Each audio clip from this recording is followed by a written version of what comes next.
Michelle Obama today, going off at the City College of New York. You want to hear what she had to say today? I mean, this is all part of the same thing.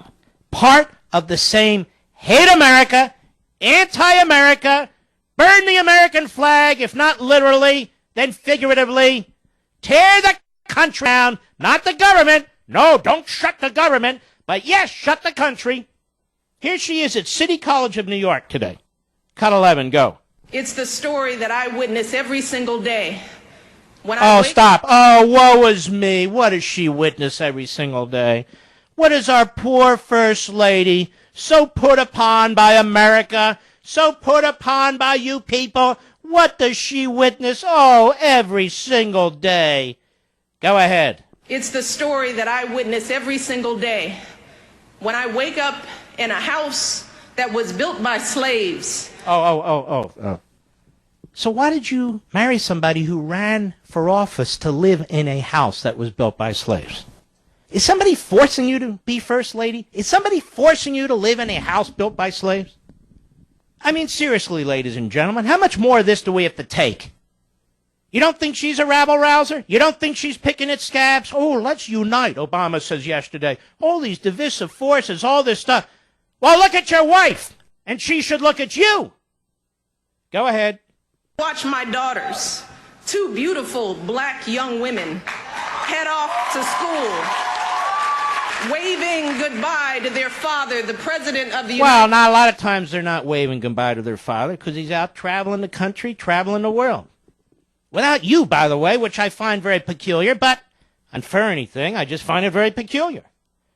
Waving to his daughters from Vietnam, from Hiroshima, from Indiana. Waving. And the embarrassment, the hardship of living in a house built by slaves. My God, can it get any worse? Go ahead. The son of a man from Kenya who came here to America for the same reasons as many of you, to get an education and improve his prospects in life. Say what? Barack Obama's father was an adulterer, a drunk, and a communist. Came to America to do what? Is this a joke? I think it is a joke. Well, she wasn't done. There she is at City College of New York. Now, I guess this is a commencement speech? I guess, yes. Cut 12, go. Unfortunately, graduates, despite the lessons of our history and the truth of your experience here at City Colleges, some folks out there today seem to have a very different perspective. Is it City Colleges, Mr. Producer? Or is it City College? I don't know. I was taught a long time ago the difference between singular and plural. May I say that? Oh, well, sorry. Go ahead. They seem to view our diversity as a threat to be contained rather than as a resource to be tapped. Whoa. What the hell is she talking about? This is incredible to me. What kind of a first lady is this? Resources to be tapped. View our diversity as a threat to be contained. Who is it that's going to be flying off to Martha's Vineyard for their vacation for the 1,000th time, Mr. Producer? What is that, 98.7% translucent? I'm serious. I don't see them going to majority black communities and taking vacations. Does anybody see that? Raise your hand. I don't see it. Palm Springs, Martha's, they go to places I don't go to and most of you don't go to. Hawaii, $5 million home, $25 million home. Oh, please, I'm sorry. And who built them? Red-blooded Americans of all races? Maybe, huh? Go ahead. They tell us to be afraid of those who are different. Who tells us to be afraid of those who are different? Why? Because we want to secure the border? Holy mackerel. Go ahead. Be suspicious of those with whom we disagree. They act as if name-calling is an acceptable substitute for thoughtful debate. Oh, that must have been some meeting you had there in Bill Ayers' living room, you know, working with Bill Ayers and Bernadine Dorn, two domestic terrorists, involved with a group that blew things up. Wonder if they were name-calling. Wonder if they were name-calling at the time. Wonder if they supported diversity at the time. Let me ask you something. Those people in San Jose last night, did they seem to support diversity? Well, why were they burning the American flag? Now, Michelle Obama, this is today, right, Mr. Producer? Why didn't she talk about what took place in San Jose at the College of New York? The city college, not these city colleges. I want to get back to this, folks, because I'm not going to let Michelle Obama off the hook here. She is a hater, and she gets away with it, and she's never criticized, and the media protect her. I want to go back to what she said at the City College of New York, and you understand that day in and day out, when these kids are going to college, this is what they hear. This is what they hear. It's just constant. Cut 11, go. It's the story that I witness every single day when I wake up in a house that was built by slaves and I watch my daughters. All right, that's enough. So don't wake up in a house that's built by slaves. Leave. And when you're in Martha's Vineyard, I assume you're not waking up in a house built by slaves. When you and your mother and the kids travel all over the country, I assume you're staying at homes that weren't built by slaves, like that $25 million mansion in Hawaii, like that $25 million mansion in Martha's Vineyard, and on and on and on. When you fly Air Force One, that wasn't built by slaves. This is just disgusting. Now, was the White House built by slaves? Well, according to the White House Historical Association, and I'm sure Michelle and her speechwriters have access to this since it's at whitehousehistory.org, construction on the president's house began in 1792 in Washington, D.C., a new capital situated in a sparsely settled, far from a major population center. The decision to place the capital on land ceded by two slave states, Virginia and Maryland, ultimately influenced the acquisition of laborers to construct its public buildings. The D.C. commissioners, charged by Congress with building the new city under the direction of the president, initially planned to import workers from Europe to meet their labor needs. However, response to recruitment was dismal, and soon they turned to African Americans, enslaved and free, to provide the bulk of the labor that built the White House, the U.S. Capitol, and other early government buildings.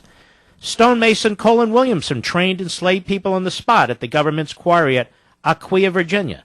Enslaved people quarried and cut the rough stone that was later dressed and laid by Scottish masons to erect the walls of the president's house.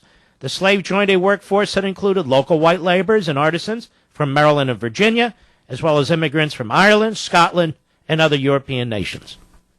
Built by slaves, non-slaves, built by white people, built by immigrants. A melting pot right there. But why do you think Michelle Obama failed to mention all the others? Why is that? That's what we call a rhetorical question, even though it ends in a question mark. And of course, her views of diversity do not include their vacation spots, does it? No, it doesn't. What else did she have to say? Let's go to cut 14, Mr. Producer. The commencement speech at the City College of New York. Go. Because in this country, it's never been each person for themselves. No, we're all in this together. Hold on now. What does that mean? We're all in what together?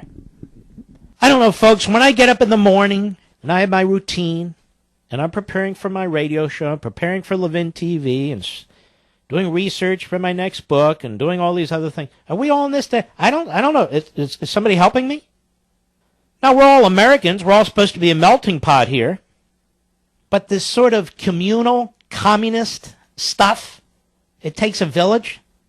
Now, that's not who we are. If she's talking about the civil society, she has no idea what a civil society is. We come together, yes. We work with each other, yes. On a voluntary basis, yes. We form a government, yes. The government is supposed to conduct itself based on the consent of the governed. No, it doesn't. We're all in this together, ladies and gentlemen. Right, just ask the EPA that's shutting down our coal mines. We're all in it together, ladies and gentlemen. Just ask Obama, who's destroying our military. We're all in it together, ladies and gentlemen. Remember Ferguson? When Obama and his sidekicks were attacking the cops? Baltimore attacking the cops? We're all in it together, aren't we, folks? Go ahead. Have been. And here in America, we don't give in to our fears. We don't build up walls to keep people out. Sure we do. It's called prisons. We got them all over the place. We build prisons. We build walls. We put snipers up in towers to protect the American people. Yes, yes, yes, we build walls. Good walls, strong walls. When it comes to our border, we need walls too. Yes, we need walls. We need walls to ensure that people who come here are supposed to come here and keep other people out. What's wrong with walls? Or fences, like the one around the White House. What's wrong with walls and fences? Matter of fact, I have bolt locks on my doors. Do you have bolt locks on your doors, Mr. Producer? Oh, I got bolt locks to keep people out. I don't want people in here unless I invite them in here. So what's wrong with walls? Now understand, we are being lectured by a person who's married to a person who just went over to Cuba and slobbered all over the two dictators there, the drug-running, filthy genocidal maniacs known as the Castro brothers. They have all kinds of walls there in Cuba. Little gulags, political prisons, torture chambers, walls all over the place. And built by slave labor, I might add. Oh, yes. Slave labor. In essence, isn't it? Go ahead.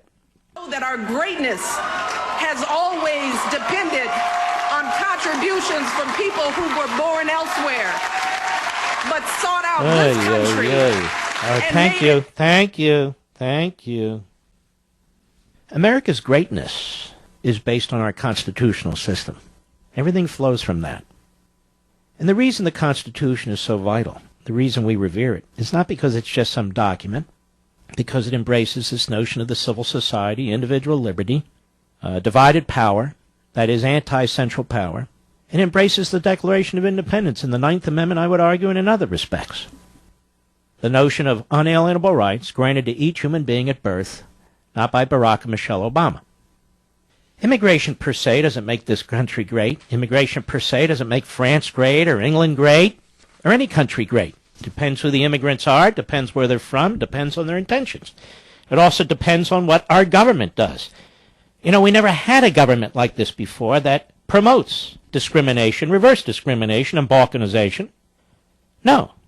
And as I've said many, many times before, of course we've had immigration. It's been managed.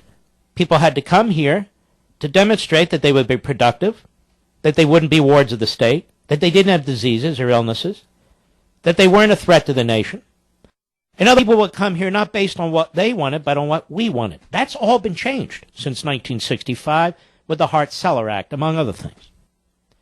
So don't buy into, we've always been a nation of immigrants, not like this.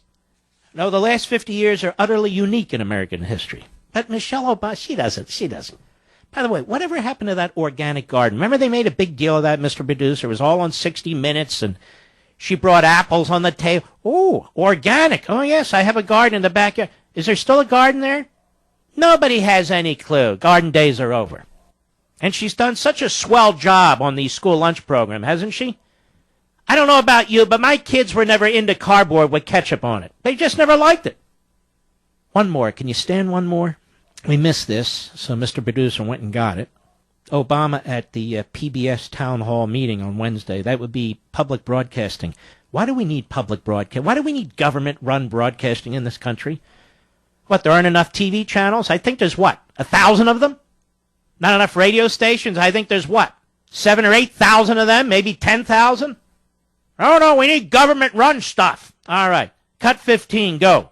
The question is, how do we just make sure that children are treated with kindness? That's all. Yes. And my reading of Scripture tells me that golden rule is pretty high up there in terms of my Christian belief. He's talking about transgendering bathrooms, or transgender bathrooms. Actually, bathrooms don't transgender, but you get the drift. The golden rule, do unto others as you would have them do unto you.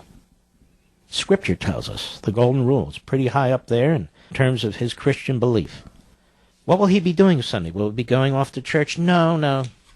Probably play golf. I'm not implying anything, but there's not a lot of religion on the golf course, unless you're praying for a hole-in-one or something like that. I'm just saying. I believe in the golden rule, too. Do unto others as you would have them do unto you. It's a pretty good standard. And notice the golden rule doesn't say, steal things from other people and give it to other people. Notice it doesn't say, redistribute wealth. It doesn't say any of that stuff.